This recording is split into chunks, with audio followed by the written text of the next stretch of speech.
Hello everyone, welcome to a new episode on the podcast. This week is a Doctor Who episode, which I normally do for about around this time of year. As we're recording, it's November. No, it's not. It's October. Um, but this will go out in November because November I just class as Doctor Who month. Um, because the anniversary is in November. So yeah, there'll be a fair few Doctor Who episodes this month, and then there might even be a Christmas Doctor Who episode as well. Um, but don't hold me on that. But yeah, today we're joined with Matty, and Matty's going to talk about Doctor Who. We're both going to talk about Doctor Who, and then Yes. it's going to be really fun. So, Matty, would you mind just saying a little bit about yourself? Yes, of course. Hello. I'm Matty, also known on social medias of Dr. Hooligan Cosplay. I'm a cosplayer, all round nerdy guy who quite clearly loves Doctor Who. As you can see, I stole my dress sense from David Tennant.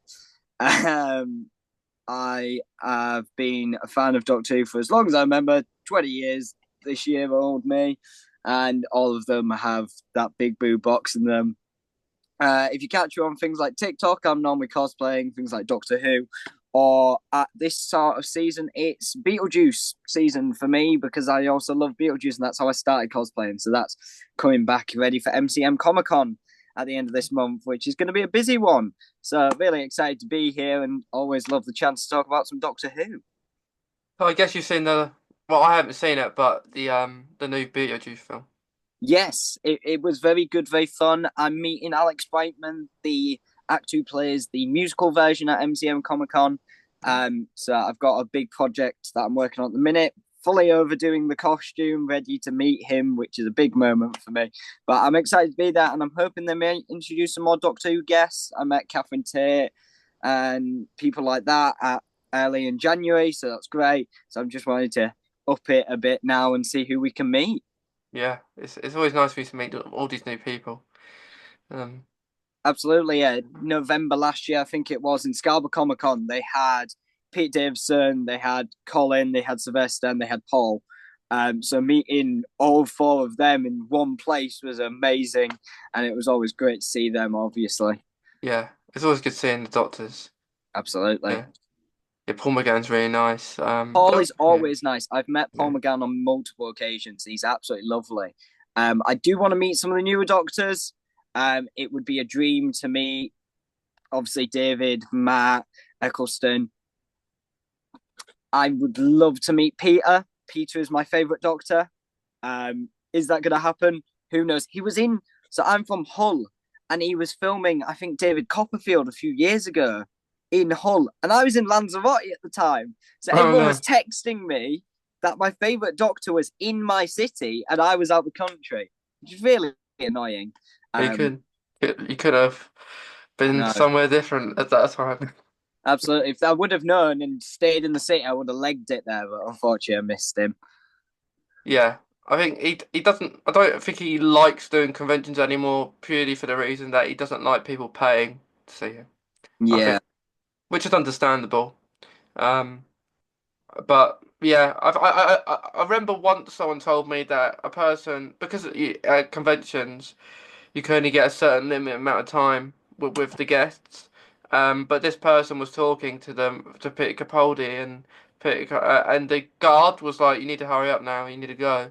And then Peter Capaldi said, "They paid their money to see me, and they're going to see me. You can't just rush them on that way." So I don't think he likes the way that people get rushed on at conventions. No, I've seen many of the doctors be like that, especially I think there was a thing with David a few months ago that people were ushing past and he was like, I'm talking to them. Can you I don't you've I met David, I believe, on multiple Yeah. occasions. I'm jealous, you lucky, lucky man. But he always gives me like mad energetic energy every time he's at a Comic Con, and some of the panels where he's just Mm. scooting across stage and stuff seem really fun. So I'd love to be there and see that. But I do see the point of you paying so much money. It's one of the things I do have with Comic Con. You have to pay so much money to meet these people, but also it's understandable. We're bringing them in, especially a lot of the American ones for other shows have to come over. So it can be difficult, but I love the opportunity to meet them anyway. Yeah, sometimes like David Tennant, for example. When I met him, it was actually the first person I met at a convention. Um, his because I only started doing them from him, and I think that was it last year. And yeah, he was very, like you said, he's energetic. He has so much energy, which is actually surprising because you'd feel like he wouldn't have any because of the amount of people he sees all the time and he does it all the time. So you'd feel like he'd be too tired to. But he was lovely. I actually overstayed. He was actually good because the way I do it, if I meet someone. Yeah, What someone I really want to meet. So say I meet David Tennant, I'll get a like the poster up there. I got two, that a 10th Doctor, a 14th Doctor one. So I take my time taking it out. So they can't move me on if they hadn't signed anything. yeah, So I take my time. I'm asking him questions while I'm taking it out. Um, and it's funny because the bodyguard saying to my parents who are there as well, he needs to hurry up. He's got loads of people to get through. And then didn't say any, the bodyguard didn't say anything to me. Um, but yeah, I mean, I try and stay as long as I can until I get moved on. yeah. But not by everyone. It depends how talkative they are. David Tennant was quite talkative, so I was just engaging with him quite a lot. Um, so I think the more energetic the guest is, the more you really want to speak to them. Absolutely. So one of my this is tangentially like one of my friends, they know who they are. They get to attend a load of premieres and things, and they're Americans. So they were at the American series season one season one, aren't we? Season one premiere, Yeah, and they got to spend a load of time with Shooty. And obviously, there wasn't people ushering them off because it's a premiere. So you just at a press event and you can actually talk to these people. And I was really jealous. And they sent me a text where it was like, I've just met you. I was like, that is so cool because you get to do stuff like that. So that's the dream one day to get invited to stuff like that and actually get time to spend with these people and chatting to them without the constant bodyguards pushing you here, there, and everywhere, which can be quite unnerving, especially with little kids. It's a big one. I go to many Comic Cons. I've gone to many, so that's a topic for another day. But it is something that probably does need looking at. But then normally the guests are so lovely and so welcoming that you've taken the time and money to go see them. yeah, yeah. They're really really good. I know people that go and see the same person a lot, and for me, unless they're there and I'm meeting new people as well. Yeah, I will see them, but I wouldn't just go to a convention just like I wouldn't just meet David Tennant again, unless it was like because David Tennant a lot of money, and you're not gonna. It's probably one in a lifetime opportunity to see a high profile guest like David Tennant, for example, or even Matt Smith. I haven't met Matt Smith, but those sort of guests, like the recent doctors, will be the most expensive doctors. the problem is as well they're still very busy, Mm. with a lot of projects. A lot of the older doctors are now retired, and Comic Cons and things are their chance to get out. Yeah, they still do some projects every now and again, but a lot of the time they do go to the cons to meet the fans and everything. It's their way of showing. But a lot of times, Matt, David Eccleston, they're also busy with big projects and everything that you don't get that chance to see them. So when you do see them, it is a big thing. Like I've got a friend who loves Paul McGann. So any chance they can go see Paul McGann, they absolutely love the opportunity. But that's a lot easier because normally he's there with multiple other doctors and they're all there He's together. always there. But it's a lot more difficult. Like I'll keep an eye out for when David or someone's at something, and then I'm really annoyed because you've either pre-planned to go see him and he unfortunately has to cancel something, or they don't announce it until last minute and then you can't go, and it's like, oh, goodness Yeah. sake, it'd be really cool. It was like I think it was last year actually. It was annoying because I planned. It was I think around September time. Yeah, I think it was Birmingham Comic Con, which I've never actually been to, um, since because they had John Sim going, and because of the writers' strike, it got cancelled, and I was really annoyed because that was my summer plans, and then I changed them really fast. yeah, I'd love to meet John Sim. I am a huge fan of the TV shows Life on Mars and Ashes to Ashes. I don't know if you've ever watched them. They are John Sim's. He's amazing in Life on Mars. I do missing him in Ashes to Ashes, but obviously the story took another way. I wish they would have. I don't know if you ever knew about the show they were going to do Lazarus, which was going to be the big conclusion to the two seasons to Oh, have yeah, the third series, which I never don't know. did. But I'd love to speak to him about that and see him. And obviously, he's the master in Doctor Who. So why wouldn't you love to go see John Sim? Yeah, he is great. He's really good at whatever he does, John Sim. Um, and also, I wanted to get like, I would have gone in at the time because the 60th anniversary didn't air yet. I was gonna go on my 40th Doctor cosplay and make him hold a hand or something. Yeah. Um, so it would have been nice, but these things happen. Um, but yeah, like loads of people just see the same people sometimes, but it's okay doing like that. But sometimes you just want to meet new people. Oh, it's lovely to see the same one. So when I go to a Comic Con, I'll try and meet one or two people that I haven't met before. But in passing, if you meet some of the others, like you often do, it is lovely to just have a chat with them. Um, Simon Fisher Becker, I don't know if you've ever met him, who plays Dorian. I met him at a whole Comic Con a few years ago. We were chatting for about an hour, just us two. It was great. And he keeps in touch and he's obviously podcasting and keeping himself busy. But he always, don't know if he does it for anyone else, always wishes happy birthdays. He's a lovely bloke. So it is lovely to Mm. catch him and others in passing sometimes. So I highly suggest if anyone hasn't been to Comic Cons and stuff, it's amazing. Just be careful with certain ones that you go to. They can be quite overwhelming if it's super, super busy. Start small, get to the bigger ones, but you'll really enjoy it, I think. Yeah, they are really nice. I spoke to Simon Fisher Becker. He came on my podcast a few years ago, and we spoke about. It's funny. We spoke about him in Doctor Who. We spoke about we started speaking about Shooty Gatwa, I think. Or no, I don't think we actually spoke about him then. I think we were speaking about Jodie's last few specials. But then we were speaking about him saying he had to do, that scene he did in when he spoke to Matt the 11th Doctor with his head right at the end of, I think, one of the episodes he was in. That was shot like at 4 o'clock in the morning. So he was saying how it doesn't look like it's in the middle of the night, but it is. It is ridiculous sometimes the times these guys have got to be up. It's the only reason I don't envy actors. I would love to be in Doctor. I think we all would if we Mm. got the opportunity to play the Doctor or just be in Doctor Who. I think it'd be an amazing opportunity. But it's that thing of you're up at 4 in the morning. I've done it before. I come from an acting background, but I'm having to do it for technical stuff as well. So I'd be used to doing it, but it's the powerhouse acting they sometimes deliver at such early times in the morning. It's like, oh my goodness, this is amazing. Yeah, it's early, but I guess they have to be night owls, don't they? No. Yeah, absolutely. Yeah.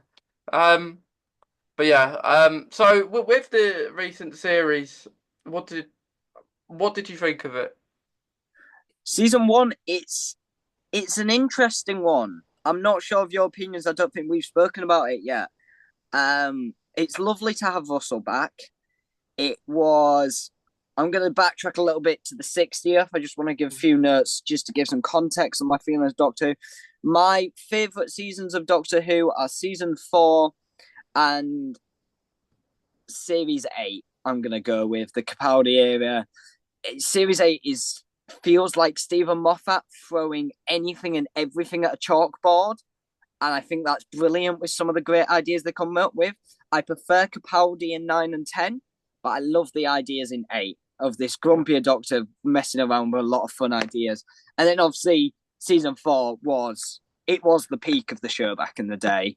It was the Avengers level disaster that was going, and it was Russell's bowing out of this is how we're going out in the show. So when it was announced for him to come back, I was really excited. I really enjoyed the 3 60th specials. My favourite was Wild Blue Yonder. Yeah. First time I watched it, I was blown away. And then you watch it again, and there's so much you don't notice, and it's brilliant. And the behind the scenes, Catherine Tate and David Tennant are just powerhouse actors against each other, and they haven't lost a thing. It's beautiful. So yeah, I was really excited for season 1. The Christmas special, good fun, classic Doctor Who fun at Christmas. So season 1 started off really strong, in my opinion. I love Space Babies.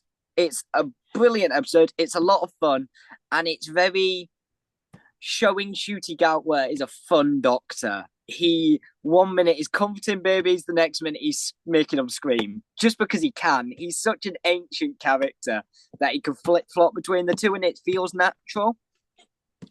The problem with season one is the next episode for me, the Devil's Cord.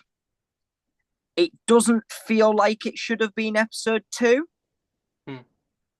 It feels like there's a lot of things that have happened between the two episodes because it is a big time skip as well.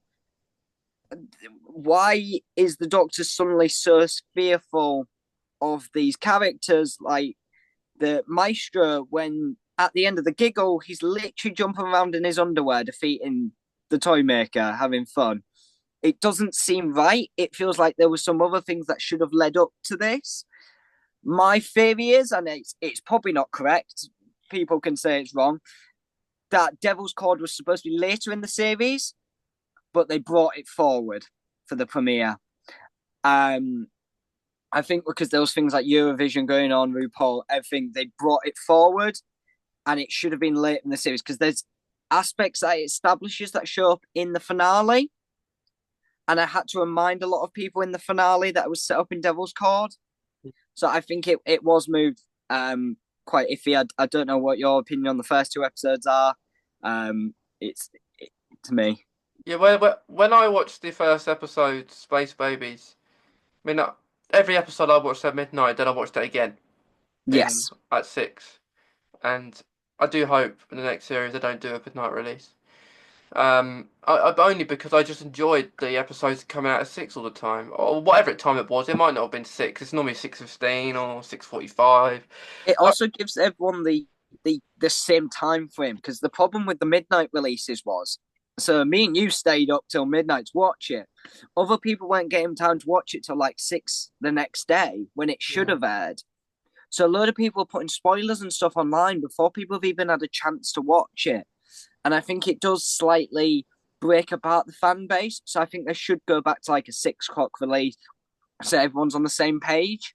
Yeah, yeah. So when I watched Space Babies, I thought it was a okay episode. I mean, it's not the worst episode I've watched, but it's not the best either. So I felt it wasn't. It's better, let's say, than Jodie Whittaker's first episode. There might have been even actually, but there was parts of the episode I really enjoyed. There was parts I was really confused about. Like the CGI of the babies wasn't great. But I did enjoy it. It was an okay first episode. Just if you're just getting to know the companion. But the thing I have the whole point of series one was to but a new audience. Yes. And at the start of the episode, the Doctor bombarded Ruby with all these facts about the Rani, about Gallifrey. But for new people who've never seen Doctor Who before, I mean, I've seen people. Like someone shared a TikTok video saying, "I'm starting to watch this new series, Doctor Who," not knowing that there's no prior series to this one. Um, Yeah. so I felt Ruby was bombarded with the Doctor at the start of the episode, which I don't think was needed. I feel like if you're going to start a new campaign, you don't need to tell them anything. You can just continue.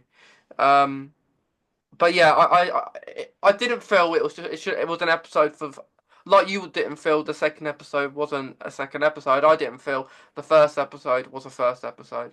I felt that maybe that should have been at least a third or fourth episode, Space Babies. But I do agree with you when you said I think Devil's Cord looks like a penultimate episode or a third to last episode just before the last two. I felt so yeah, but I did like Devil's Cord more than Space Babies though. Out of the two.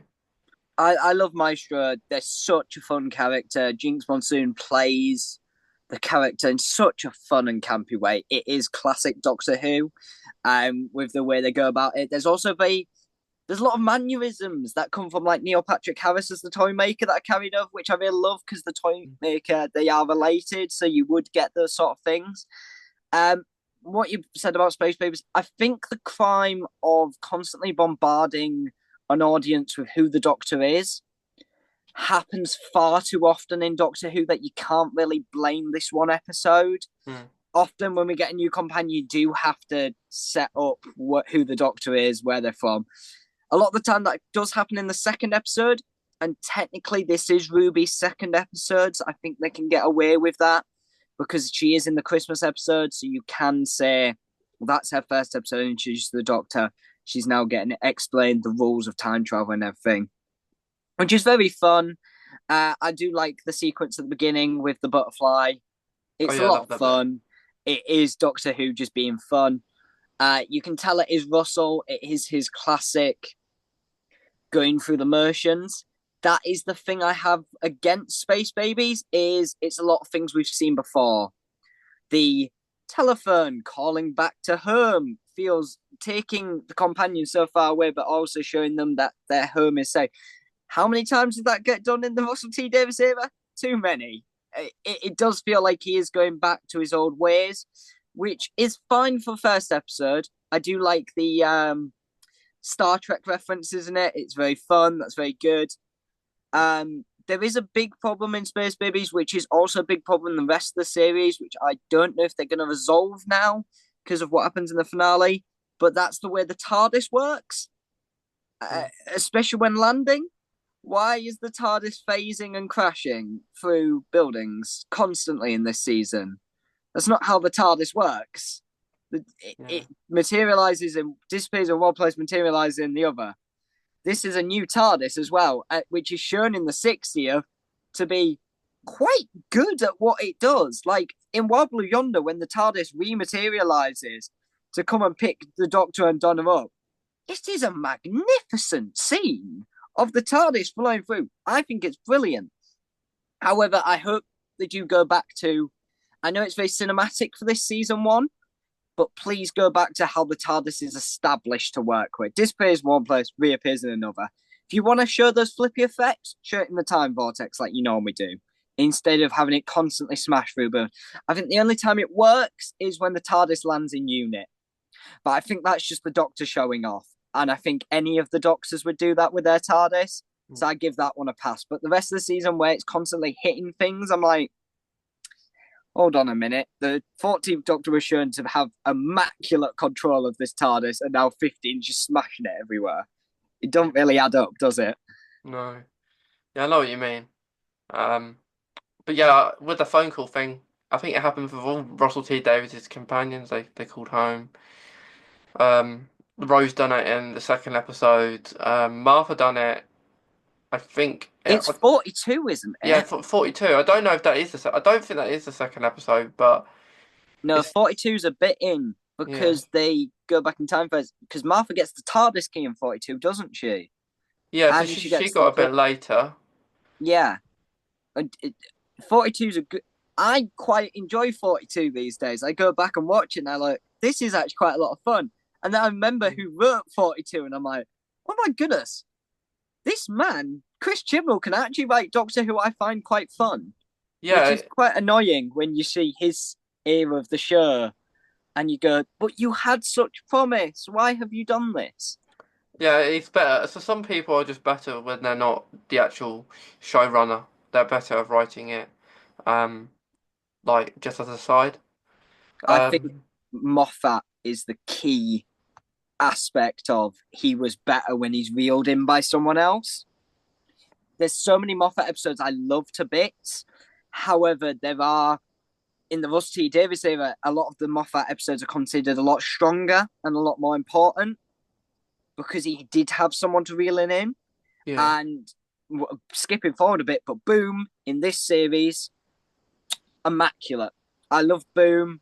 It's very Moffat is now being told what he can and can't do, so he is focusing on these amazing ideas that he's got. And it goes back to Moffat doing what he used to do of taking one minute fear, and that's taking away the Doctor's movement, gadgets, and everything, and seeing what happens when he has to stand still and let someone else do it. It is that amazing idea of if Moffat focuses on one thing, it often turns out amazing. yeah. I loved Boom as well. But when I watched it, I was expecting when I thought. would have been good if the planet was explored more. Um, Yeah, it is a bottle episode, isn't it? It's in one cavern, one big hole. It is very minute, but I think that is an advantage of that. But Boom is episode 3, so I did yeah, get that right. We are going in order this time. I was like, in Boom later. No, it was episode 3, which is very fun. The only thing I don't like about Boom is Stephen Moffat killing off a companion just to bring him straight back to life again. yeah. Like Not doing that. you knew Ruby was gonna survive. Absolutely. Yeah, she's You not know gonna that do she's that. But I liked it. I just like when Ruby went off or somewhere, she could have gone to that village where they all were or something. And yeah, I liked the sense of it because you could feel the anxiety around the doctor just stuck on that landmine the whole time. I mean, I'm sure most of us couldn't stand that still for that long. So it's really good. It was. I do love the idea that it is something that was stolen from Genesis and the Daleks that Harry Sullivan fixed in 2 seconds with a Vok. And yeah, it's now a full hour length episode. And I don't know if you caught this, but when I watched it for the second time, it was on the broadcast of it. And the guy who introduced the episode said, "Where's Harry Sullivan when you need him?" Just before the episode played. I'm like, that is genius. I love that reference. And it is classic Moffat going back to a fun idea that was literally brushed off in 20 seconds to have a cool idea. It was good. I'm going in. That was the favorite. Going after the first two, that was the best episode so far. Um, what did you think of the fourth episode, 73 yards? 73 yards. Okay, so I really enjoyed the episode the first time I watched it. The second time I watched it broke it for me. Now, often as Doctor Who fans, we watch an episode twice. All the promotion that was built around this was Russell going, "This is one of the best things he's ever written. It's one of the best ideas. That is so amazing. That's brilliant." First time you watch it, it's a lot of fun. It's a cool idea. However, I don't know if you were broke on the episode second time you watched it, but there's a lot of plot holes that just make absolutely no sense. And then when the finale came along and started hinging on 73 yards, you're like, hold on a minute. Why are we referencing this episode, which we didn't get answers to? Because I was at London, was it MCM? I was at London Comic Con when this episode came out. So we waited till midnight and we all watched it together. So there's me and about 5 mates all in a room. The episode ended and my friend Tom went, "That makes absolutely no sense." Hmm. And do you know when you've watched Doctor Who episodes, you're like, "Oh yeah, but it's fun." And then I rewatched it for the second time and I went, "No, Tom has a point. This makes absolutely zero sense of how the woman works, why she works, and how it was all avoided. It doesn't really make much sense. And I feel like we should have been given answers that we weren't. And I don't think Russell is ever going to answer why it happened. But then to have the crux of the finale based off an episode that you didn't explain really does annoy the fan base. Yeah, I know what you're saying. Um, I quite liked it when I watched it the first time, and then it's it's an episode where yeah, when Russell said his best episode ever, if that's the best episode ever, what's the worst? But it was good. It was better than Space Babies, I'd say, in some aspects. I like the horror of it in a way, but it's not. It was not scary. But I like the pub. I like the different scenes. But I think it was good start. The start of it was really good of 73 yards. But then when we get to Ruby going to see the Roger, I Atwood, felt yeah. yeah. I think when we see Roger, it didn't work with seeing him. I mean, the person's sort of an evil villain. Apparently, he is. According to the Doctor, says he's the worst person in history. So there's, like you say, there's lots of plot holes, which I Yeah. think Russell. I don't know. I don't know if he was lost on what not to do in this episode because there's lots of things not there. And then, like you say, at the end, they referenced it. So it's the only way to make this episode better than it was is to explain it in a future episode. But I don't think it will ever happen. I I think that, don't think they will. The idea that the lady who's stalking Ruby is Ruby, but looks nothing like the Ruby who dies, doesn't make any sense to me. Why is she suddenly in a different coat? And I watched the behind the scenes for this episode. It's amazing to have a Doctor Who behind the scenes show back again. I really enjoy the guys who do that. It's a really fun show. It's very confidential, but I love it and it's great to see. But they were talking to the lady that plays the woman about what the sign language means, and she was stood there going, "Don't make any sense." And I'm like, oh, for goodness sake, if they would have made the sign language a fun idea, like a sentence or something that people who speak sign language could understand, it'd be a fun hint. But they never do, and it feels like there was scenes that were cut from the episode that would have explained it, but because they wanted to be interesting, they cut them out. That's what it feels like to me. mm, But I think it's a great episode. I think it was also Millie Gibson's first yeah, day on the season 1 set was filming some of that episode. So tops to her. She does amazing acting. I just wish the makeup department did a bit more than give her a bit longer hair and some glasses. She does need aging up a little bit sometimes, but I think it's a very fun episode. It just needed to have more answers than it gave. yeah. I think in general though, Millie Gibson doesn't look her age. No, yeah, it's a lot of you've got to suspend your disbelief, Yeah, but it's quite hard to at times with stuff like that. But it's a TV show, and you do have to sometimes go, right, this is what they're saying is real, so this is what we're gonna believe. yeah. It's very interesting how things were done in that episode. I spoke to there's actually it would have gone out by now due to this when this episode goes Yeah. out. But I did a Halloween episode with one of the people that run the pub in that episode. Ah, Um and the kind of we talked about all the filming that went on oh, that's um pretty cool. at the pub, and because I went there. I do Doctor Who locations sometimes, and I was nearby the pub and thought going there. And they were really lovely. So you had the guy explaining to me where they were standing, what window they used, what room they used. So it was really nice. And I even went behind the bar as well. He let me go behind the bar. That's Um, awesome. I'd love to do Doctor Who location stuff, but I'm all the way in Hull. I don't know yeah, if you know where Hull is. yeah. I've been there. I've been to Hull. You've been to Hull. I've been to Hull. It's rubbish. I, I But did go. where I only went for the football. I only went for the football. Oh, understandable, understandable. So I'm all the way up here, and a lot of Doctor Who stuff's all the way over here, and it's really annoying. I am gonna road trip it at some point, Yeah. but for now, I'm just having to stay up here. But I've got a friend who lives close by, and she's honestly, sometimes she tells me how close she is. I'm like, that's really annoying. You're literally a car ride away from where they film some of this stuff. So I'd love to go and Oh, obviously yeah. be there. I'm nowhere near either. I'm like 5, 6 hours away from where all filming takes place.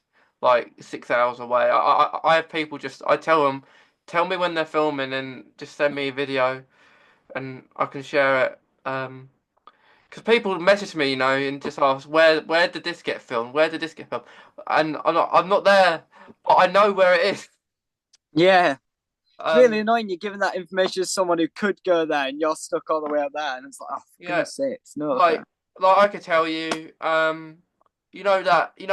I know we're not going to talk about it yet, but I'll tell you about a scene. You know the Yes, scene where the Doctor and Rogue are hiding in a cart. the scene that I thought was straight out of Harry Potter. I was expecting Yeah, Professor Snape to come in and just yeah. banish There everyone. was hiding by the monsters in the Yes, courtyard. Well, that is the same place as where Madame de Pompadour was, like the funeral bit. yes, That's the I same place. noticed that. And it does, there are other scenes in that episode that were also filmed in other locations they've used Yeah. before. And I understand why, but it does take you out of it a little bit. Sometimes you're like, hold on a minute, I've seen this before. Yeah, and like pick Capaldi's time heist episode, that where they are straight away in the heist. That's the pillars of the Cardiff Bay Yeah. straight away. But yeah, there's really nice locations. Like I went to Cardiff earlier this year. I didn't go to many of them, but I did go to where 73 Yards was filmed, like the hill part. Yeah, I was only nearby. That's nowhere. That's not even in Cardiff. That isn't.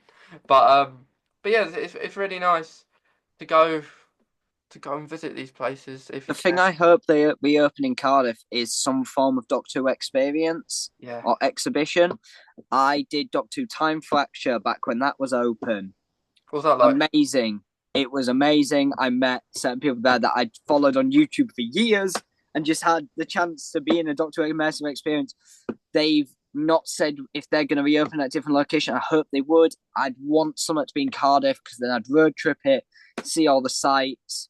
The one I'm sad about is I hear the diner where they film the series 6 opening and Clava's diner is gone. Oh, From yeah. what I hear, which is quite annoying because I would have loved to visit that. But there's still lots in Cardiff and that way to go. So I'd love to road trip it. And if anyone wants to do it with me, we'll all go on an adventure. Yeah, it's good. I never went to that diner. Like a few years ago, I was looking for it, but it's abandoned now. It's shut down. Gone. Gone. But it's unfortunate, but it's I guess they have to move on with these places. But yeah, you've got Amy and Rory's house in Cardiff as well. The one that they had in the God Complex. Um, I went to see that. The actual around Cardiff Bay, you've got the first episode, like New Earth, like forgot what it's called now, but there's a place where all that was filmed, and the Hambot episode was actually filmed in the same place as New Earth as Oh, that's well. sick. It's in the Millennium Yeah, Center. yeah, that's Yeah, it. the That's it. inside is the hospital and stuff. Yeah. That's very fun. Very smart of them to use that. It is very. It does look like it would be like a hospital or something in the future. So it is very smart. And obviously, Torchwood is there. Yeah. Um, I see so many videos on TikTok people going up and just touching it because obviously it's water, I think, as well, isn't Yeah, it? yeah, And you yeah, put your hand on it. I'm like, that's so cool. I want to do that. And there's the Yanta shrine, if yeah. that's still there, Yeah, I which went is and saw it. I went and saw it. Yeah, that's mental to me that there's a shrine for a fictional character that's allowed to stay there, which is amazing. yeah. It's like filled with all these messages. Um, yeah. Every time I go, I just have a picture of it or do a quick video. But That's it's awesome. it's really nice. Yeah, but I never went to the Doctor Who experience. I went to one where when Matt Smith was the Doctor I in went to the one London. in London. Yeah, the I one in was there. London. Yeah, the one when Matt Smith was the Doctor, and you see him on his big face inside the TARDIS. Yes. I think there was Weeping Angels there as well, Daleks. It was really, I loved it. It reminded me like the Harry Potter version of Harry Potter World, but just Doctor Who. Yeah, I found photos of me being there the other week, and I'm wee tall and in a oddly fitting suit that looks nothing like Matt Smith, but younger me thought it did, and in the Pandorica and stuff. And I think that's sick, and I'd love for them to do something like that again. Oh yeah, Um, remember sitting in the Pandora? You could sit in it, couldn't you? Have your arms yeah, there, have your they picture. did that, and I had my little sister on my lap because she was there as well. So I think it's brilliant, and I think Shooty is such an energetic guy that he'd love to do something like that. But he's a very busy man, as Yeah, we all know. So we'll see. he's very busy. Um, but yeah, so we go on to I think it's Dot and Bubble next. I Dot think. and Bubble. What did you think of that? Um, this is the dud for me in the series. The episode is. I think this is one of the first things we ever saw for season 1 was the big slugs Yeah. because they were out on the streets. And I remember everyone reporting on it. Um, I like the idea. I caught onto the twist way too quickly. I've watched far too many like horror movies where you notice things like an all-white cast, which unfortunately is the twist. I love the ending though. The ending is amazing. I think someone told me that's the first thing Shooty shot as the Doctor in this season. Oh my goodness. That ending is beautiful and his acting is so amazing. Um, Slight problem I have with it is this Doctor seems to cry in every single episode. But I think this is the episode where it is needed for him to cry, and the next one. So these two episodes are the ones that I think he should have been crying in, and Boom actually. So that's quite a devastating instant. Yeah. Um, but I like the idea. I think the ending is the only thing that saves it for me. This is the bottle episode that I think was needed just to fill out the run count. But I would have liked to see a slightly different idea. Someone was telling me this is an idea they've had for years and they've just used it now, which you can tell it's very Bells of St. John with the ideas in here. But obviously, if you're going to use this idea, it's a fun way to do it. And if you enjoy the episode, here's to you. It's just not my cup of tea apart from that ending, which is just Shooty Gatwood giving his all, and I love it. Yeah, the ending is the best part, like you said. Um, Everything else before wasn't great. I thought I was if one of the first that's the episode I was really looking forward to, but it just didn't deliver. And for me, it's the worst of the series. Um, Worse than Space Babies. And Space Yeah. Babies actually it's grown on me since I actually watched it first time. But Dot Bubble never did, and it would have been good. It could have even linked us that they could have even made that in 73 yards a two-part or something. There was parts in there you could have linked it with like politics and that um, in with it, but yeah, I just didn't think like two Doctor Light episodes in a row should have been done. I think there should have been a gap between the two. The protagonist isn't very interesting either. She's very I hate to say it, she's very annoying to follow. Like I understand why, but I like the I think it's the Ricky Summers or something. The character she really likes, and he comes in as a very Doctor character.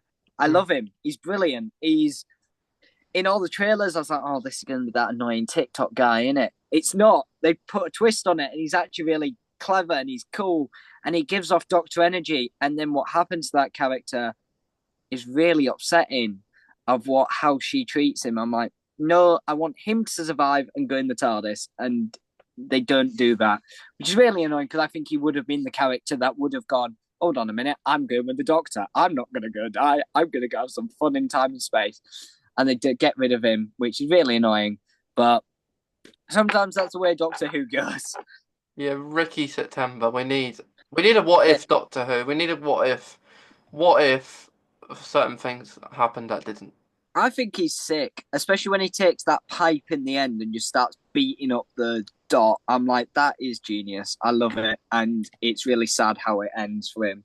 No spoilers, but he's great, and I think he should have been the protagonist of the episode, but they went in a different direction. Yeah, it would have been a better one. But Yeah, I think that for me, they tell you like in Doctor Who Unleashed that the whole point of the episode is racism and or white cast. You're not gonna know it, but I understand that, and I think it's a good message to bring up. But I feel like for Doctor Who, it's a sci-fi show, not a show that you. It's good to bring these points up. I do like it, but I think for this particular episode, you're not gonna know that, and I mean, unless you tell it like they did in Doctor Who Unleashed, I feel like it wasn't the right episode to do that. Um, because like I've seen loads of people have opinions about the episode, and then that they'll tell you this certain person was a racist, this which they probably was, but it's not something that you want it to be funny, you want it to be energetic. I just think the episode was quite slow and not a lot happened for a while, and when Lindy didn't know her left and her right, and then 5 minutes later she did. And yeah, just certain things were didn't make sense. yeah. It's not an episode. If you told me we could have had a two-part at 73 yards into the dot and bubble, I would have taken that. But then again, this series is very short. We've only got 8 episodes, which is, in my opinion, not enough. I know it's a very Disney thing to do is to limit a series to 8 episodes, and it really annoys me when they do that because you really get into a show and then they end it of the season. Bring Doctor Who back to having more episodes, in my Yeah, opinion. But we'll see where they go next season. Because I think most of it's already pretty much yeah, filmed at they've this done it point. all. They've done it They've all, haven't they? Yeah, they've done a lot because Shooty's off doing some plays and stuff at the minute. So it is madness. But I think, yeah, bring Doctor Who some more episodes. If that means we can have a 2-part 73 yards and Dot and Bubble, brilliant in the future, those sort of things. But just try and be careful with your episodes. I don't think anything will change though for the next series. I think that we'll be getting 8 episodes again. Yeah, I think they're scared of two-parters. I think the Moffat era has too many two-parters, Yeah. and the this era just doesn't have enough. I think you need to balance it out like they did in the Russell T Davies era, which they really haven't been recently. But we'll see what happens. I'm optimistic. Yeah, the next series needs to have a little bit better at the start. I think if you're better at the start, it will do well for you. Like 11th Hour, Stephen Moffat's episode. That was one of the best, one of my favourite starters for a series. It's probably one of my favorite episodes, the 11th hour, in just Yeah. how amazing it is. I learned a fun fact the other day about the 11th hour. I can't remember where it came from.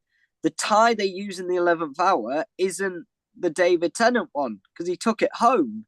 Did So they he? had to make a fake of the tie he was wearing in the episode because they didn't want to use a Tennant one to because obviously they're making it raggedy and breaking it up. They didn't use a David Tennant one, and the production actually gave Tennant his tie, so they didn't have one. So they're there making these fake ties for Smith to use, which is actually quite funny when I remember it like that. That is quite funny. But I've never Um, noticed that. It wasn't until one of the replica people posted a video the other day about the tie, and I was like, and now you go back and watch it, like, oh yeah, that's different. And there's little details you notice, isn't it? yeah, that's brilliant. That is. So and then I think the next one's Rogue, isn't it? After Dot and Bubble. My favorite episode in the season. Um, I'm gonna turn this on you. What did you think of Rogue and the episode Rogue first, and then I'll give mine. I really liked it, and I liked it that much. That I'm getting that cosplay of the 15th Doctor for that episode. I want that outfit. And because I have a tailor that made me my toy maker outfit, the shop one that I wear, and he made the Eighth Doctor one that I sometimes wear. So it's taken a long time to make, but by the end of this year I should have it. And I really want to do that scene, on TikTok where he does that song, like in the episode, which I really liked. Um, but yeah, I loved it. It was load of people have their reasons for not liking it. They might not like it because there's a love story in it, but I liked it, and I liked it because I loved the Regency era. It's one I loved Bridgerton, so I loved watching this episode, and the music in it was so Bridgerton, and I love certain references in it. The only thing I'd say I don't like how maybe we didn't see enough of the monsters in their monster form, Yeah, and I felt that the monsters were too easy maybe to beat, and the monsters will be forgettable, yeah, really. You'll more remember Rogue, and I think Rogue needs to return because there were so many unanswered questions. Like when it was on the TARDIS together, it's almost like he was going to tell who he lost, so we don't know who he's lost. So I'd really want to find out that information. I don't think he's dead or anything. I think he'll come back if they want him to. Um, but yeah, that's if Series 3 gets commissioned, hopefully. But yeah, for me, up there with Boom so far, the episode we talked about, that Boom and Rogue were top two. absolutely. So Rogue is my favorite episode, but it is the one I tear apart the most. Purely because I think we do this as Doctor Who fans. We'll love an episode so much that we overanalyze everything. Um, it's great to see Susie Costello's actor back again, but it did slightly take it me out of it. I'm like, hold on, what's Susie from Tortured doing here? What's going on here? Why is she here? But she's obviously an amazing actress, so you do buy into her being this Duchess character. Jonathan Groff, I love as an actor. So to see him in Doctor Who is amazing. He plays Rogue so well.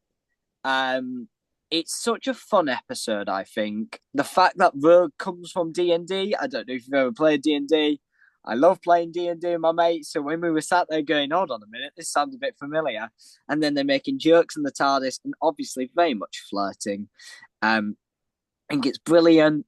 The bit of Kylie Minogue played constantly is very fun by the Doctor. I also like the version of the screwdriver we have in this episode where he's just having a lot of fun. Shooty Gatwa very obviously really enjoyed this episode, and so did Jonathan Groff. If you watch all the behind the scenes or follow them on Instagram, they were just posting selfies with each other and having a lot of fun with the cast. The Yeah, it's a great episode. There's a Willy Wonka reference in this episode I with love Come that With part. Me.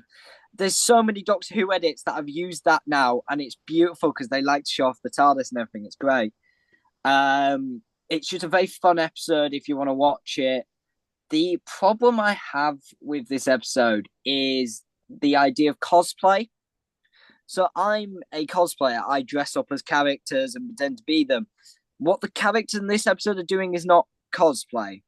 It is because cosplay does not make you want to suddenly destroy the world. Cos them saying they're going to cosplay the world to death doesn't make much sense. It is very much overacting. It's not so much cosplay as it is um, toxic behavior. Don't get me wrong.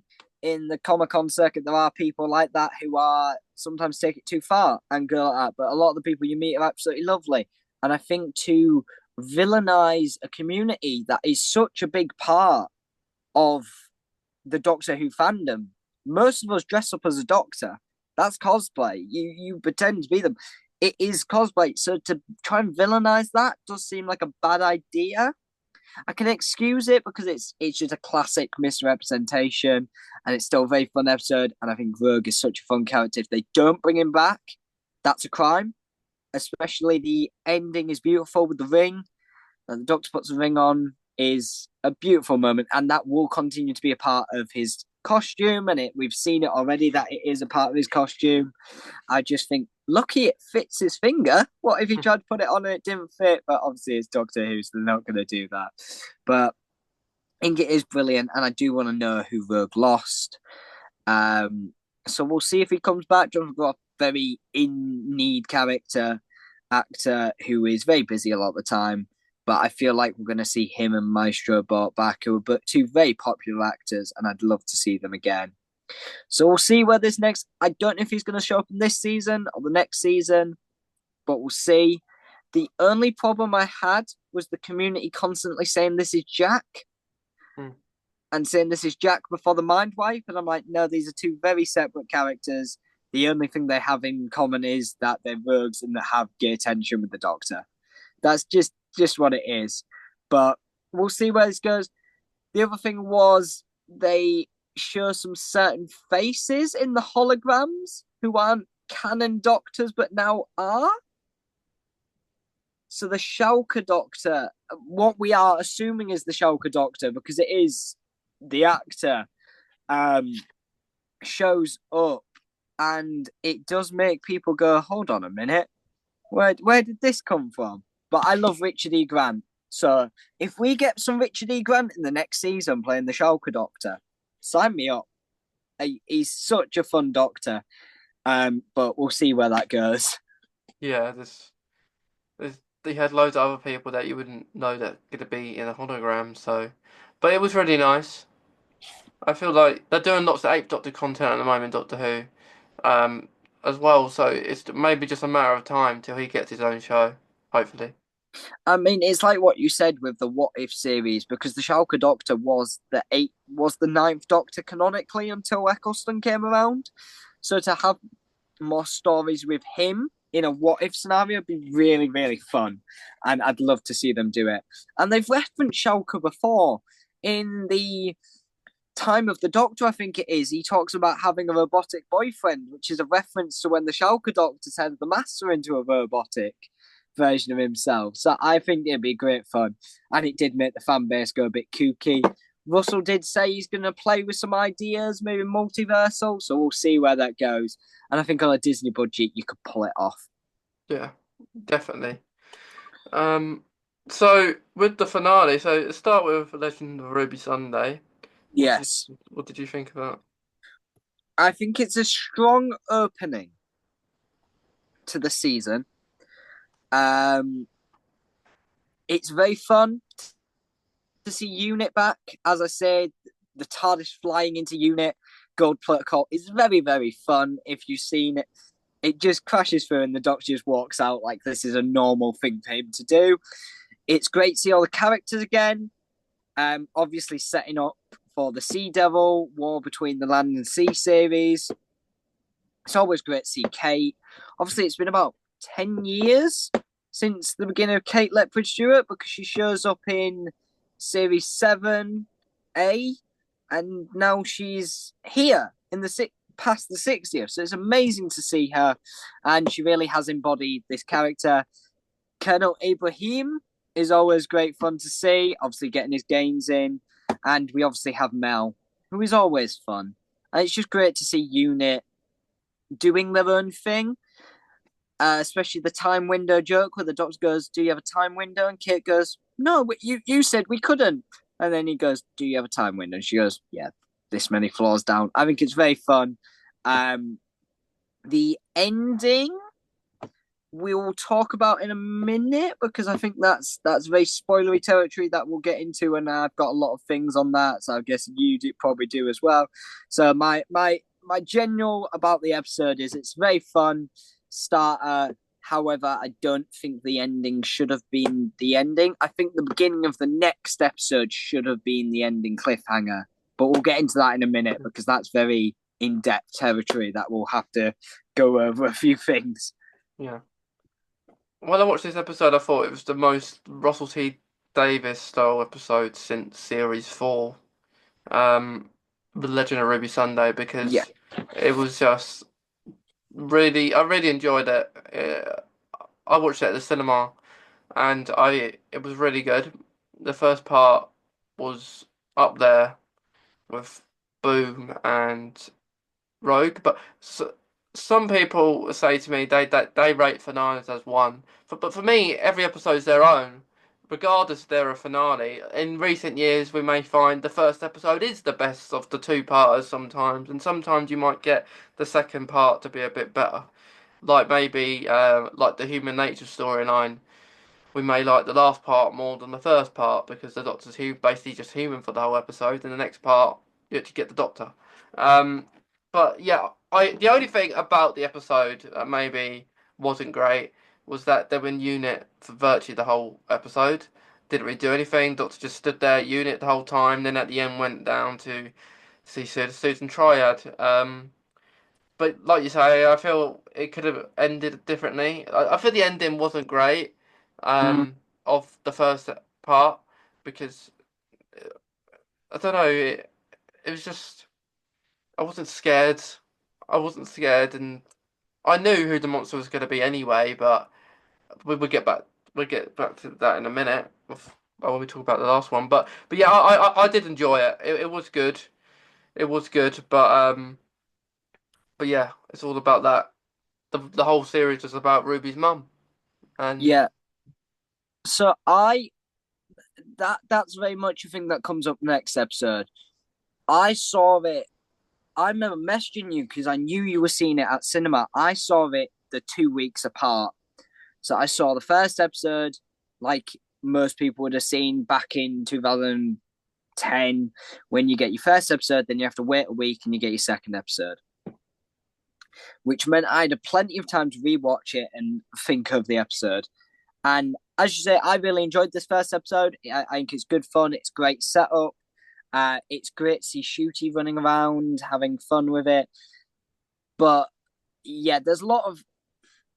I'm with your permission. We'll get into the finale The second half of the first episode, Legend of Ruby Sunday, where the big reveal is, obviously Susan Triad they go speak to, and then the anagram starts twisting around, and we all thought, oh, it says TARDIS, and it doesn't.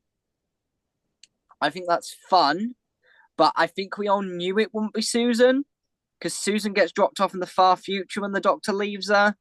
We I don't see how she'd get back to present day without being really overcomplicated. And I don't think you could have like we've had the conclusion that Susan is safe and happy in the Five Doctors back in the day.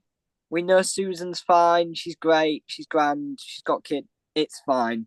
Stop trying to bring her back, especially in a series that you said was season one was supposed to be for new viewers, and yet this big twist is such a reference back. It's Pyramids of Mars.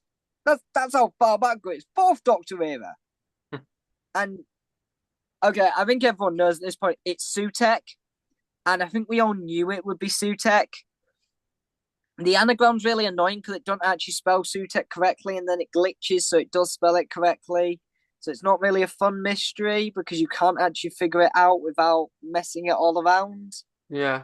But I love Sutek as a character. I'm so glad we brought the original voice actor back, who obviously also voiced the Devil in the Satan Pit. He voiced the Beast in that back in the day, which really got confusing because Carla, Ruby's mum, says it's the Beast when it's in Unit Tower. I'm like, why would you be saying that? It's not the Beast. But I think the idea of Sutek being around and on the TARDIS is very fun. He looks amazing. You can't not say Sutek doesn't look amazing in these episodes. I wish he'd taken the more human appearance he does in Pyramids of Mars. Have the big dog at the beginning to be big and scary, and then when he's got his throne, make him the more humanoid version, so it's more interesting. But obviously, that wouldn't have worked for the next episode. But I mean, I think the beginning of the next episode where everyone gets dusted. It's a better word for it is dusted. I think that should have been the cliffhanger to this episode. Have the Doctor and Mel on the way to Unit Tower. Everyone gets dusted. That's your cliffhanger. Yeah. Instead of it just being Yeah. Sutek. I think that would have worked a lot better. But they chose not to. But I think Sutek's such a fun character. I think it all falls apart in the next episode, which I yeah. I think what they could have done is not actually the Doctor not gone to see Susan, Yes. and the Doctor maybe is on the way to that thing, but before he's even there, it's all gone. It's all started, like all the terror, Yeah. and then he goes there and everyone's turned into dust. Um, that would have been better, like you say, as a cliffhanger. But I do feel like I don't really get how this is a new era when, like you say, you're going back to Fourth Doctor era. But I do think they just need a. I think Russell ain't gonna do it though. He wants to go back and bring all these other people back. I think so. I think we just knew. I was hoping for the new era to be. It's all right to have that new. We did have Daleks. We didn't have Cybermen. But it's nice to have these new monsters. But I didn't feel like any of them in this series were that great. I mean, like monster wise, so the monsters and space babies. I don't think there wasn't really any like you had the boogeyman, wasn't that it Yeah. was okay. But then you had Maestro was okay.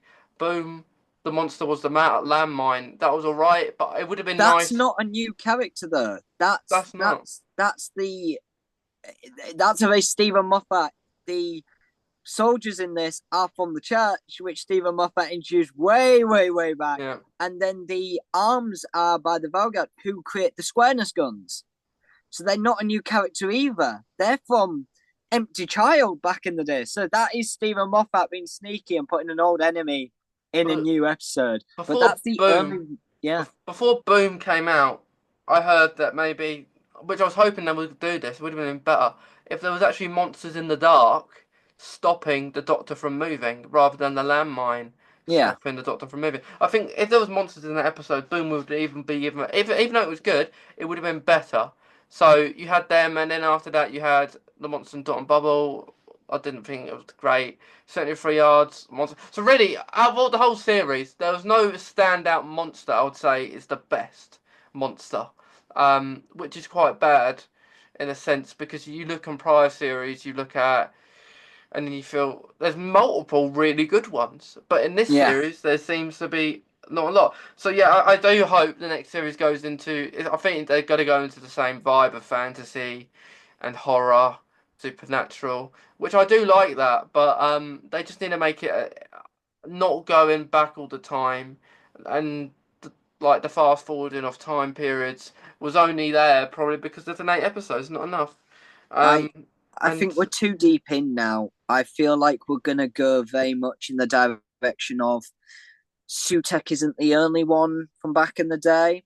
I They reference a lot of the gods. So my other problem with the episode is Unit hiring someone called Harriet Harbinger makes such a big deal about the fact it says TARDIS and you've hired someone called H. Harbinger. Are you guys silly? And then she references a lot of the classic gods and monsters from the classic era, which is good I did fun. like that bit. That scene was a very good scene, I'd say. They, this is the worst part. They mentioned the trickster.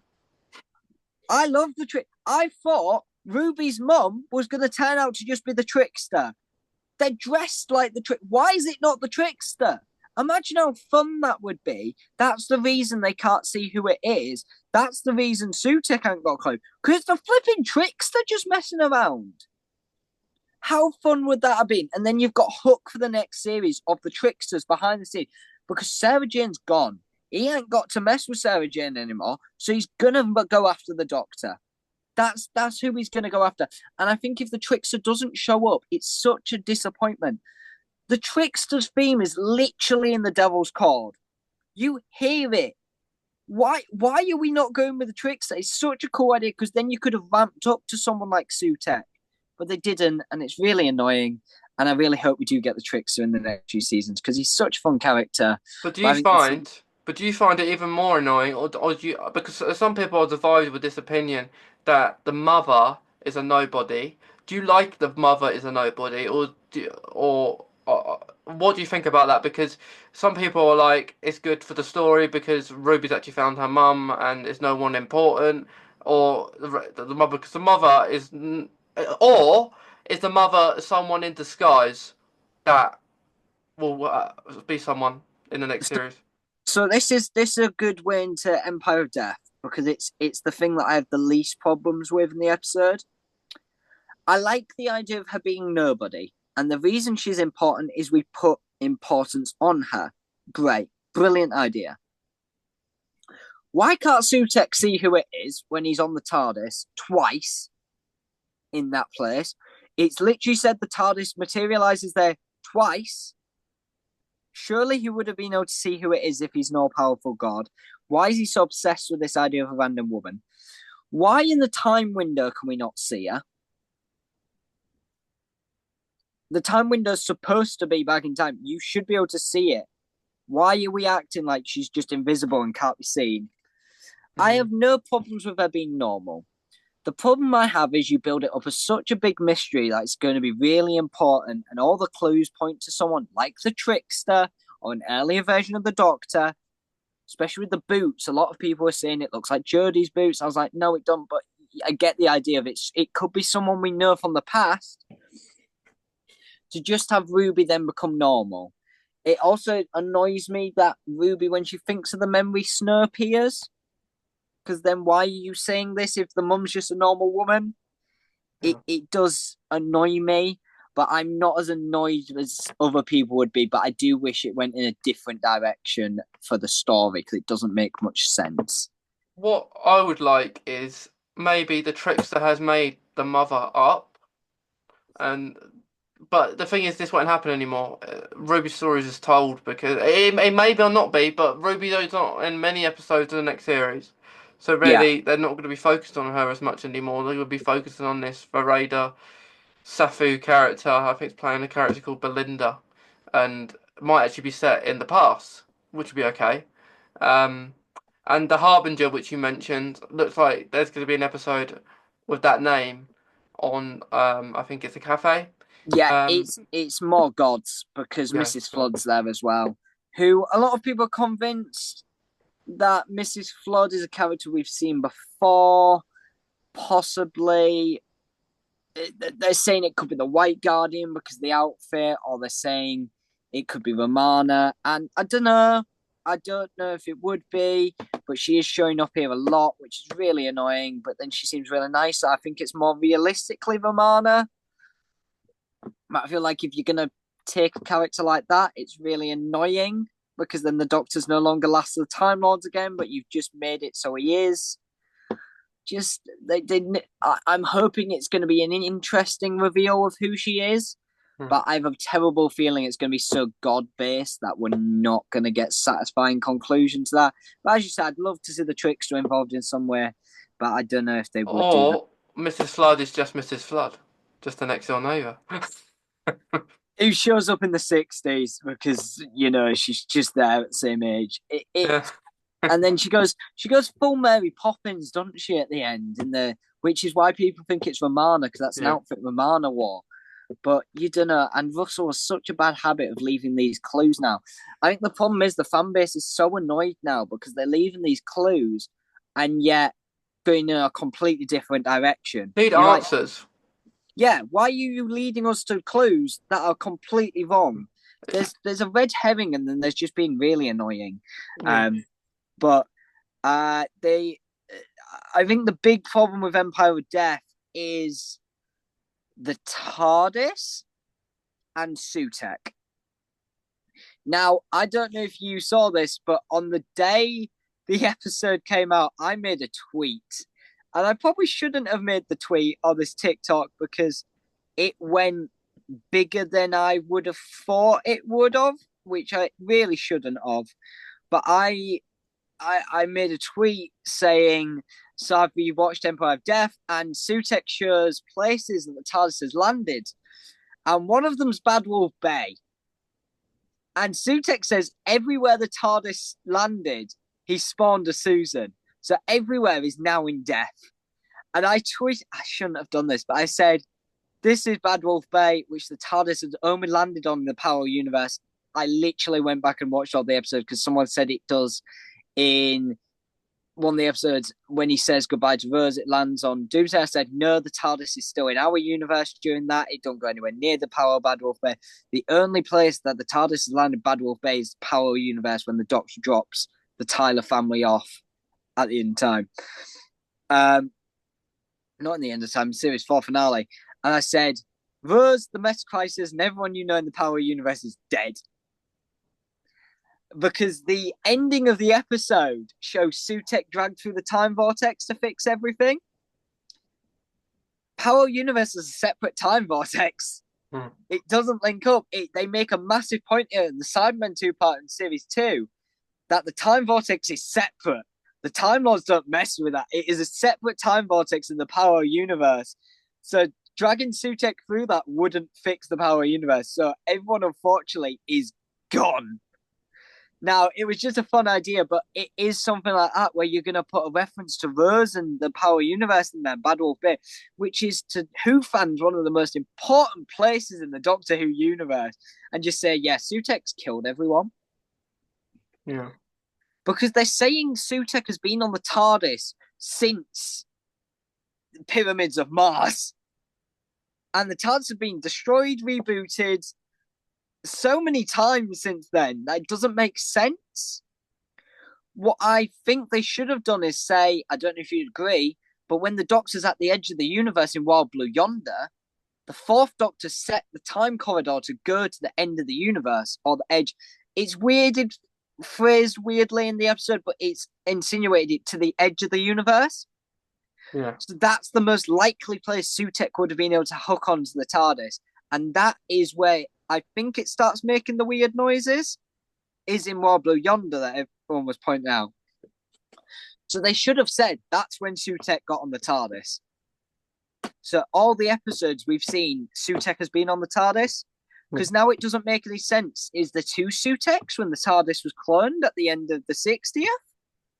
There's too many How questions, isn't there? it doesn't make any sense. So if they would have just said he's been on the TARDIS since Wild Blue Yonder, it would have made a lot of sense, and it would have been, oh my goodness, this is what's happened.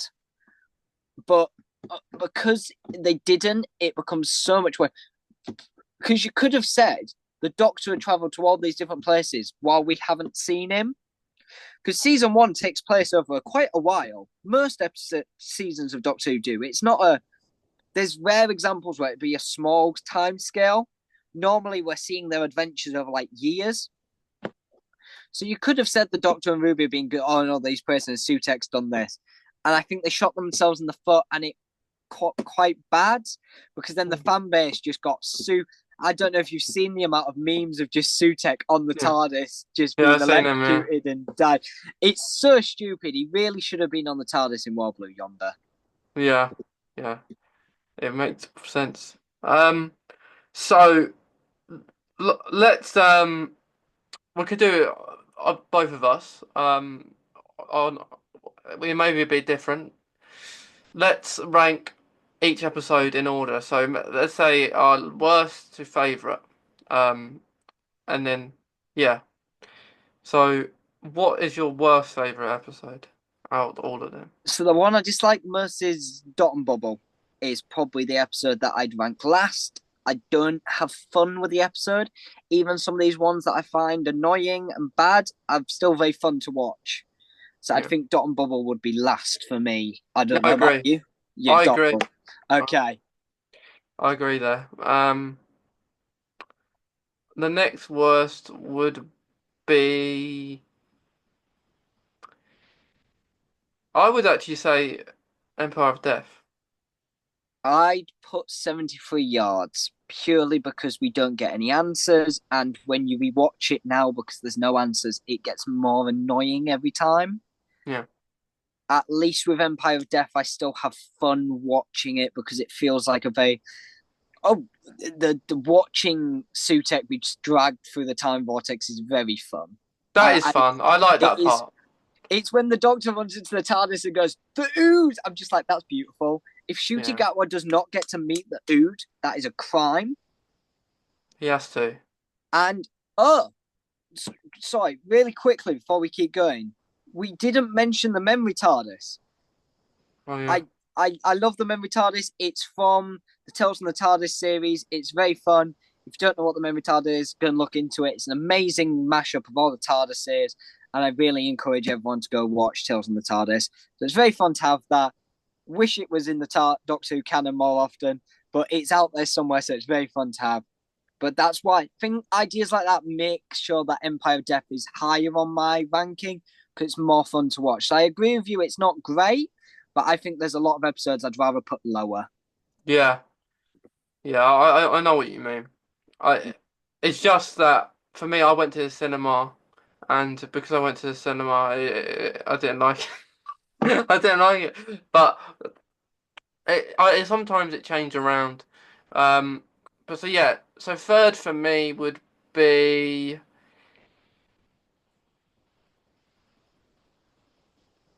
I'd say Space Babies. Third. I I'd agree with you there. Yeah, I'd put Space Babies down there as well. Um, that would be my third one because it's just I find it very fun, but when we watching it, it does get quite annoying. So it is an episode I'd only watch when I'm watching the full season. It's not one I'd go out on my way to watch. Mm, Um, so yeah, I definitely agree with you there. yeah. And then fourth would be. It's actually it works for me. 73 yards. It's funny because it was the fourth episode. Um. So yeah, I'd say fourth for me would be 73 yards. Devil's Cord because it just feels wrong where it is in the season. But if I rewatch it, I just think Jinx Monsoon is amazing and Mm, very fun to watch. So I think the episode is very annoying, but I have a lot of fun with it. So I'd put it fourth because it's not something I go out my way to watch, but it's going to be the one that highlights. yeah. I actually forgot about that one. So I'm gonna change. I'm gonna say same as you for number four. Devil's Cord. Yeah. Yeah. Devil's Cord. Forgot about that one. So we've got five. It's three left. Um, we've got three left. I'm trying to think of the three I haven't said. I think Um, we've got four left. There's 8 episodes, isn't there? yeah, we're in the five now. Yeah, 1-5 now, and then we've got still in the running for me is Rogue, Legend of Ruby Sunday, Boom, and we've missed one. Oh no, Dove's Cord, Boom. So if we, I think we're on 6. Yeah, I've swear there's only three left. So Rogue, Boom, 73 yards, Legend of Ruby Sunday. Um, so yeah, we're on five. So five for me would be 73 yards. 5 for me would be um. It's not. I'd put Legend of Ruby Sunday there Okay. for me. That is that. I think once. Hold on a minute. We've got. So what did we rank? Dot and Bubble was last for me. Mhm. Then I went 73 yards. Then Space Babies. Then Devil's Cord was 4. 5 for me is Legend of Ruby Sunday. Boom. Yeah, I've got 3 left. Yeah, that's Yeah, right. three left. So six for me is Boom. 6 for me would be. Yeah, I'd say Boom. I'd agree with you there. Yeah, we'll go Boom because it's a great first time watch. However, I feel like it get very repetitive if you watched it multiple times. Yeah. However, it would definitely be on my Stephen Moffat watch list. I remember watching that with my parents, and I think it's probably one of the best intros to an episode, I'd say. Like going, before the credits roll, I say Boom, because I love the music, playing 15 theme while he's running to the landmine, and then he's there, and I remember my parents saying, "Oh, that's good," and I say, "Yeah, there for the rest of the episode." I love the ending. I think the ending's very cute with the references to 11. I think that is lovely. I love that. Yeah. Stephen Moffat had to do it because it's the only episode of the series, so he's doing so. So yeah, technically that's my third favorite of the season. The way we're doing it. So yeah, Yeah, first that favorite. agreed.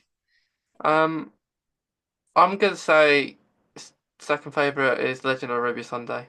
Yeah, I'd agree with you. I don't. Oh no, sorry for me. It's not. It's Empire of Death. Sorry, I'm going in the wrong order. I'm Empire of Death for the second favorite.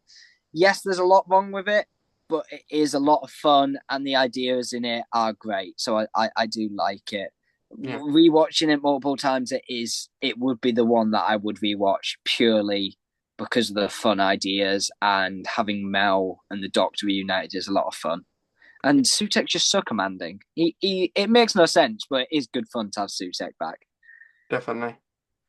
Um, and then last, I think we both got the same Rogue as the Rogue favorite. is number one. Yeah, I think I think most of the fan base agreed with that. That Rogue was such a good episode.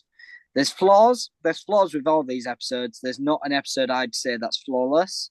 No 10 out of 10, and none. There's no 10 out of 10 for me. But I'd definitely say Rogue was the best one out of all of them. Um, maybe I just like Jonathan Groff and Shoot Get with Flirting. I don't know. Yeah, We'll never know. But we'll yeah. see next time.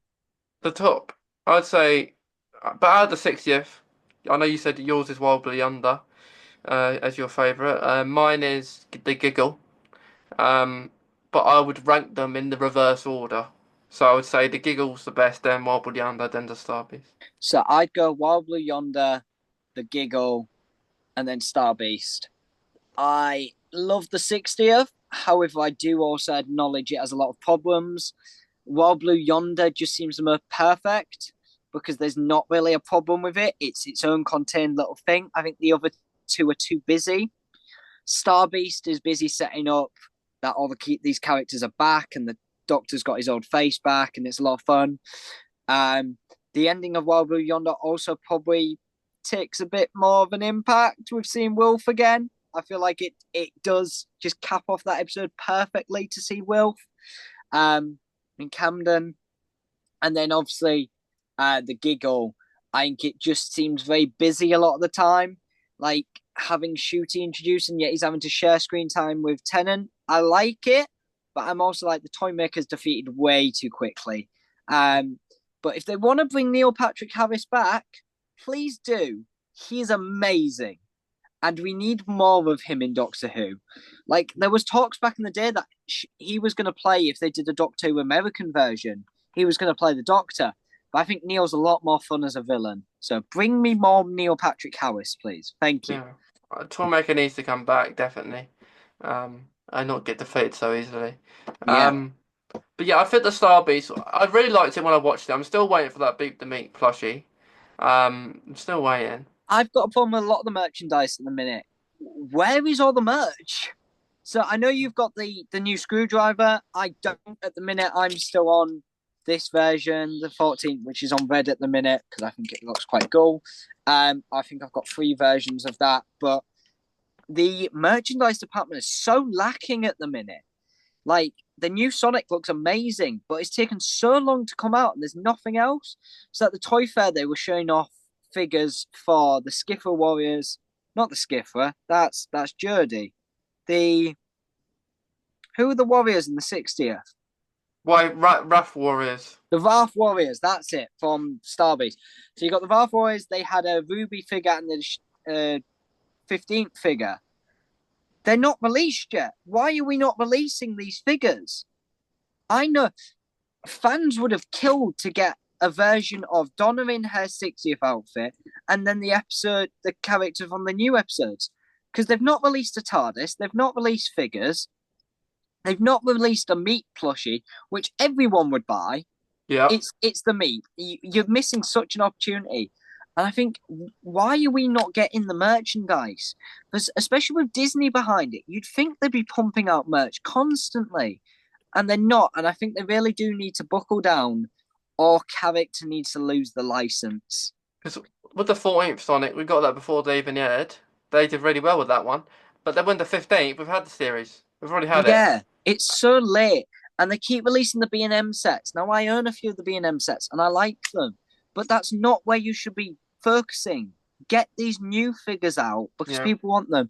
They keep bringing old ones out, don't they? They keep bringing like 70s or 60s episodes figures out. Like back in the day, Toys R Us, you used to go and there was an entire aisle for Doctor Who. Yeah. You could have play figures, you could have the action things, you could have all of it, and now there's just nothing.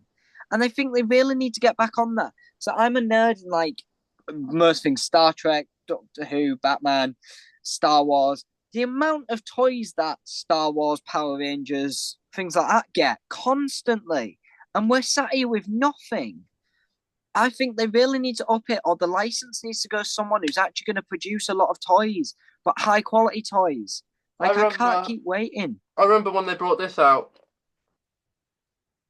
I have it. It's so my displays are all in the cupboard. My entire room's covered. I've got Back to the Future and Ghostbusters here, Sonic Screwdrivers here, Batman stuff in the cupboards. All Doctor Who. I've got my 10th Doctor stuff over there. It's next to a 13th Doctor TARDIS I picked up. So because obviously that's the year it was around. So I've got that. But the thing I hate about that set, the sculpture for Tennant's face is awful. The B&M sets looked really good that year, and yet the sculpture they were using for this wide release set was awful. Yeah. I also think £40 a bit steep for the new screwdriver. Like, yes, we were getting to about £35, but inflation's getting ridiculous now. I remember when you used to pick it up for a good 20 quid at Toys R Us, B&M, things like that, and now you can't. It's really annoying. I'd say the new Sonic is really good though. With like, I know it's expensive, but with all the features that you can do on it, it's more than. I'm waiting till Christmas and I'll pick it up. I'll pick it up at Christmas. Because the thing is with the screwdriver, they were talking about how it's more merchandisable now because it doesn't look like a gun or a weapon, and yet they're taking nearly a year after the series has premiered to give us a screwdriver.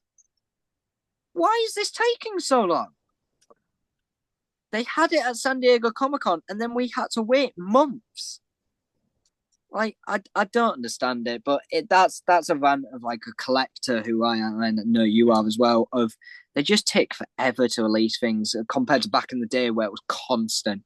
And I miss those days so much because kids these days, if they watch Doctor Who, they're not getting that chance to have those moments. Yeah, it's not great. But then they just beat the Meat plushie. They've talked about it at the same time they were doing the 15th Sonic. So really, they should be having the.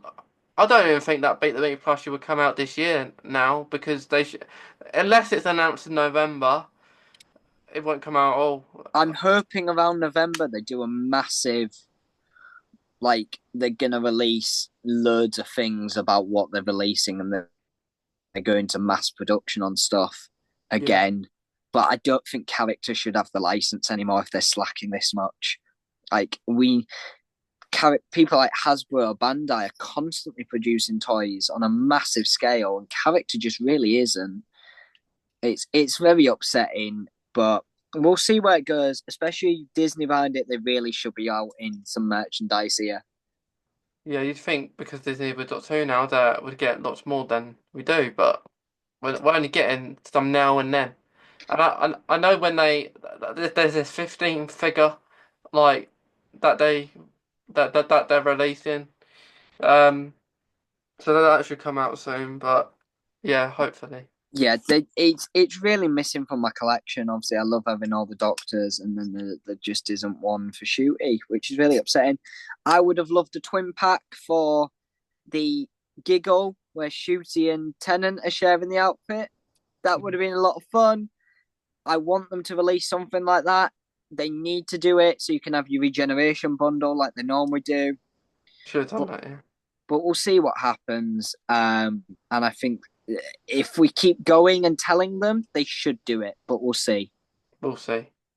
So yeah, so for the Star Beast, I thought it was the best one. Well, no, the worst one, and that was because I had that had more flaws than the other two, in my opinion. Yeah. Like just the way the Doctor was acting wasn't his normal self, especially around the Donna Noble family. Um, yeah, it was an okay episode, but especially at the end, I didn't really like the ending of it. No, the ending is the biggest problem with that episode of the way they get rid of the meta crisis. Like the meta crisis has been hanging over this character for years, and yet that's the way you resolve it. It just seems a bit stupid, and it does take away from the finale of season 4, in my opinion. Yeah, it's no point of watching it now, really, because it's ruined, isn't it? Yeah. Um, but yeah, before we finish, Max, we spoke for ages, and we could probably speak for another hour if we wanted. Um, is If you there? want me back, let me know. I'm always down to talk about Doctor Who. I love stuff like that. I'm more than happy. We'll sort something out maybe for when the next series next year, and even the spin-off maybe. Oh yes. Um, which that looks pretty cool. Um, do you have any favorite? Do you have a favorite quote or a quote that you really like in Doctor Who that maybe you relate to? Um, the Capaldi regeneration speech is the one that always sticks with me, and it is the reason the run far, the laugh hard, run fast, be kind. It's beautiful, and the fact that he wrote that with Moffat is beautiful, and I would love to know where it came because Capaldi was a fan of the show, and he always was, and it's amazing to have that character, and it always makes me cry. That regeneration will forever break me every time, especially because that TARDIS was destroyed. Such a beautiful set. It was. I love the new one, but it will never win over the Capaldi set with all the chalkboards and bookcase. It's amazing. Really sad to see that go, but also see him go. So I think the Capaldi goodbye speech is always the one for me. But Yeah. I there's so many in Doctor Who that you look at. I've got one of the books here. Here it is. Oh, the wisdom, the way Doctor Who, when it's got most of them in. I picked this up for a couple of quid somewhere. That was quite good. You read some of them and you go, "This is your life." and it keeps you right. It keeps you on a good track. So I think the Capaldi goodbye speech about being kind is always the one. That's a really good one, and it's the longest one. But yeah, but thanks, Matt, for coming on. Glad you've enjoyed it. No problem. I do have one final question. Are you looking forward to Christmas? I am. Oh yeah, we didn't speak about that. Yeah, I'm actually really looking forward to that episode. What about you? Yeah, to have Stephen Moffat back, and we got Silurians back as well. Yeah. That's great. I'm looking forward to it. Also, more shooty outfits. Give me more variations of this man's outfit. He looks awesome in all of them, and it's the reason I think they need to release these toys. You could do an entire range of just all the outfits Shooty wears in these seasons. It is. I think it looks Yeah. brilliant. It needs to go back to what it was like when 11th Doctor was the Doctor, like with the merchandise, because it was like Yeah, mad when he was the Doctor. Yeah, I agree. He's only different. He's got a new like jacket top for the episode. it looks Which good though. yeah, It looks really good, and yeah, I think we've got I don't know if it was this outfit with a different coat, but there was set photos of him in a very Troughton coat. I'd love to see mm. that if they do bring that out. It's very fun, and I do love that the Doctor's changing outfits all the time.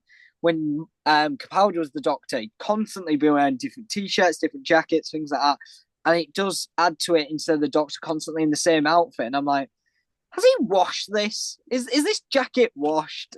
Like you change the shirts, but you don't change the full outfit. And I think it is good fun to change it up every episode. It's good. It's good, and in this episode, I think it's gonna be interesting who the villains are because I don't think they're gonna be the Silurians. I think they're gonna be someone else. So it's Yeah, gonna be interesting. absolutely. And I like Christmas episodes because they're longer than a normal episode in a series. So I do hope this Christmas episode they don't do the midnight release. I don't think they will because it's Christmas. I hope so because it is family tradition to gather, and we've not done it in ages. I think last year was the first time we did it. Was when you gather around to watch Doctor Who on Christmas Day. It's Yeah, such a special moment. And in the Jodie Whittaker era, it was really missing. I love the Jodie era. It's not my favourite. There's a lot of problems with it. But the biggest problem, one of the biggest problems I had with it was the lack of Christmas and the lack of being together with your yeah. family on Christmas. It all changed back then, didn't it? You didn't have it on Saturdays. You didn't have it on Yeah, it Christmas. was. But we're back. We're going back. Come on, lads. Let's do Yeah, it. So yeah. I'm really excited for the future Doctor Who. I think if season one is the thing with the head, or we had to get over to see what happens and to go in a much different direction, have a lot of fun, I'm okay with that. Yeah. I didn't really enjoy the Christmas special last year as much as I thought I would. It wasn't the best Christmas special I've watched. It's quite low down in my Christmas special rankings out of all of them. Especially with the Russell T Davies ones because I think that's his worst one he's done so far. Um, I think that's why they've given it to Moffat. yeah, Moffat is very good with Christmas episodes. Every single Christmas episode in the Moffat era, depending on its quality, it's always fun to watch with your family. Especially, I hope he goes back to a more Christmas Carol, which is a very, very fun episode that plays with time travel and Christmas. I hope we're going for more of those vibes, and I think we will be with the jumping around to different places, which I think yeah. is always done really well. So it's gonna be really cool. And I don't think I don't know if we'll see the new companion in that episode. I know we're getting the guest star, but I'm not sure at the end of the day get a sneak. We get a sneak peek of the new series.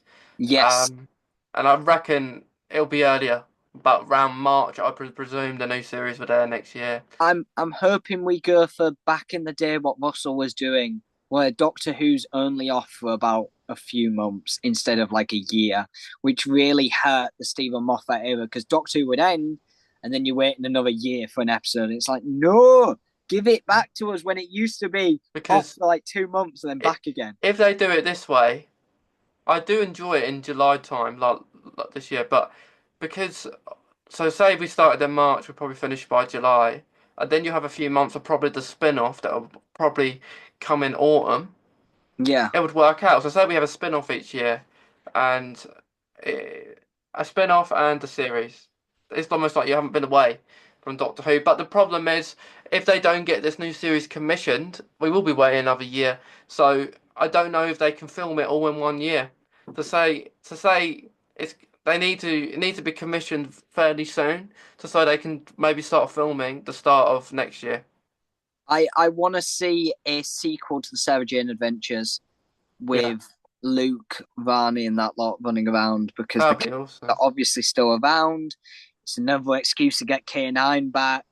It would be awesome to see these characters and how they've evolved and the shenanigans they get into post Sarah Jane because I feel like they would have been instilled. And if you want Joe to come in because Joe knows the characters and you want her to be the mentor character, do it. But don't have her be the focus. Have them be the focus of where they're taking the legacy of Sarah Jane.